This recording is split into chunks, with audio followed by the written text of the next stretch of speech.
Hi, I'm John, and this is part 2 of my Adirondack chairs video where I'm spraying General Finishes milk paint with my Graco Airless sprayer. So if you're interested, stick around. So 2 of the chairs are done. I've already sprayed them and they turned out pretty good.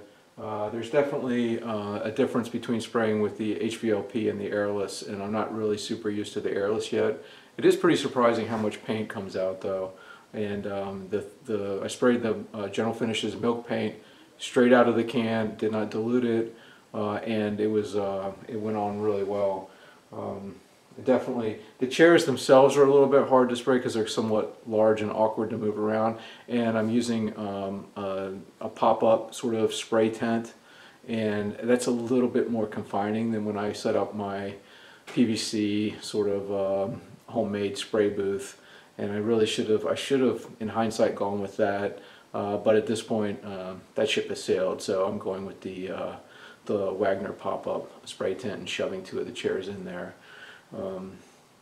So it turns out I'm going through like a ton of the General Finishes paint, and each one of the chairs is probably 3/4 of a quart of the General Finishes paint. So definitely not a cheap way. I think if I was putting it on with a foam brush, I would be using a lot less than that. However, it would also be taking me a ton more time. So you can see there's no room to move around the back side of it. So if I was spraying 1 at a time, it would probably be okay. But to try and get 2 in there, let alone there's no way I get more than 2, is a bit too much. So this is the Airless sprayer that I'm using. It's the TC Pro, which is, I believe, is just the Graco version that they sell at Home Depot. There's not too much to this, and I got the corded version just because it was a lot cheaper. It comes in a box like this, and I bought it from Home Depot. It does come with a little case like this. And it comes with a 514 spray tip. You get it like this, and at least when I got it, the 514 was already in here. And so to switch it out to the 314, all you do is you take off the guard. Once you have the guard off, you can see inside the seal. I think you can see that. Now, to take that out, I found it useful to just use a dowel and push it out. You don't have to push really hard. I didn't want to use anything metal because I didn't want to ding this thing up. It's a small little... All it does is it's a seal on the inside of the guard, and it lines up with the spray tip. So when you put it back, it is important that you put it back so that it lines up with where you drop the spray tip in, which it's basically keyed because it has the spray tip has a square. You can see it that way, I think, better. And so when you put it back in, you just align it so the square is front, drop it in, and you want to make sure that this seal is obviously is like the half moon is aligned with where this spray tip is going to drop into the guard. It is a little bit of a challenge to get it in there just right. Okay, so now you can see it's in there, I think, and you can just drop your spray tip in, and again it's keyed so it only goes in with a square, and then it goes forward. It just locks in place either way. Don't forget to put the filter on, and the filter basically goes underneath here, and you just push it up into here. It's very simple. So there's not much to getting this thing ready to spray. You put a liner in.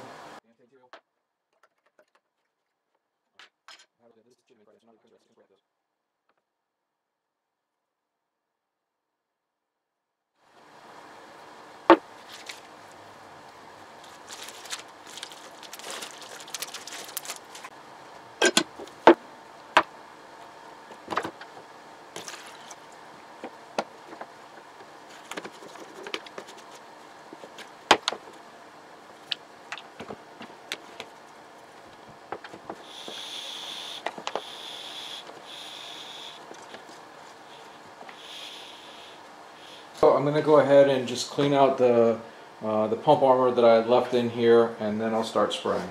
So I have it in the prime position, right straight down.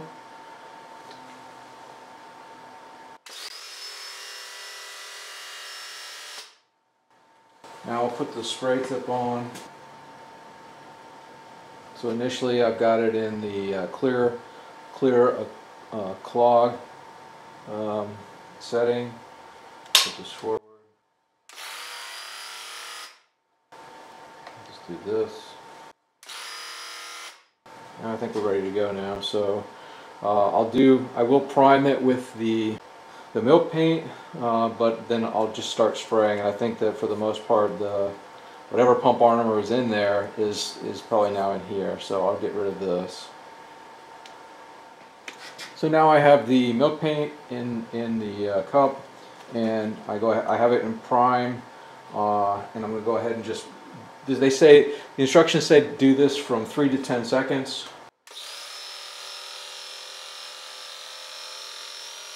That should work.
All the chairs are done and sitting around my fire pit.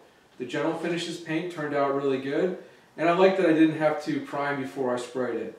I also like that I was able to spray it right out of the can, so I didn't have to thin it.